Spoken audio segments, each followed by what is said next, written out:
Don't look at who is saying it, but look at what is being said.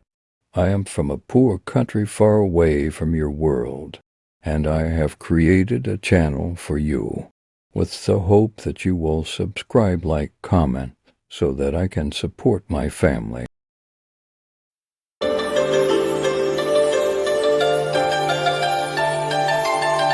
Facts to help you understand Chinese people. When you think of visiting China, you probably think of the food, the sights, and the history. Alongside all of these things, you'll find the Chinese people are what truly make this one of the greatest countries to visit in the world. Worried the cultural divide might be a little steep for your first visit? No problem. We've rounded up 10 helpful tips you can follow to make sure you fit in, make friends, and get to know the people that call China home. China has a coconut culture. I find it helpful to remember this food-themed metaphor when interacting with people from different cultures. China is considered a coconut culture, while the United States is considered a peach culture.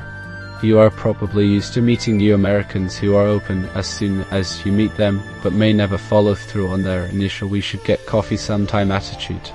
America is a peach culture because peaches have soft outsides with a hard inside, which illustrates our initial openness to meeting new people.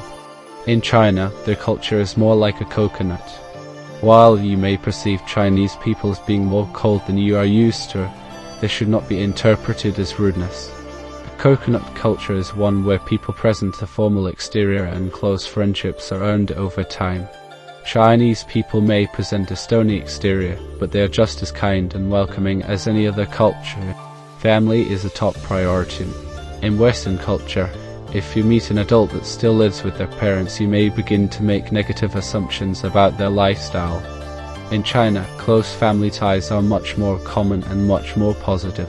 Family members living in one home is no reflection on their success and is often the chosen living arrangement for everyone involved.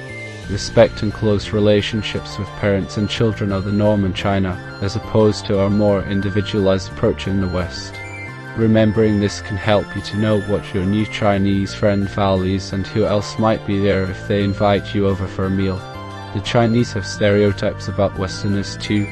The stereotypes we have in the West about Chinese people are often based on harmful beliefs that cast them in a bad light. While traveling in China, you'll be able to see beyond what you've been told and get to know the real people of China. Of course, that means they will also get to know you. The Chinese have their own stereotypes about foreigners that might impact your relationships. For example, many in China believe that all foreigners are wealthy. If you're American, you might be asked things like whether you own a gun and if you eat a lot of hamburgers. Keep this in mind as you plan your journey and get ready to become a bit of an ambassador during your travels. Chinese people can remember wars fought at home. In the West, we've undergone many changes in the last 50 years. But as history will show you, our changes are vastly different than the changes China has experienced. World War II was devastating to the Chinese mainland, as millions of Chinese and Japanese died there in the war. Adding to this, China experienced another civil war immediately afterward, and many Chinese people also fought and died in the Korean War. While China has been at peace for decades, protecting their country and their own strength is still a major concern of both the government and its people. Remembering this past will be helpful if you ever discuss politics or history with a Chinese friend. Their recent history gives them different values and concerns when it comes to government and China's place in the world. Health is major motivator. The key to understanding someone is to know why they do what they do. With Chinese citizens, some of the most confusing behaviors come as a result of traditional beliefs about health.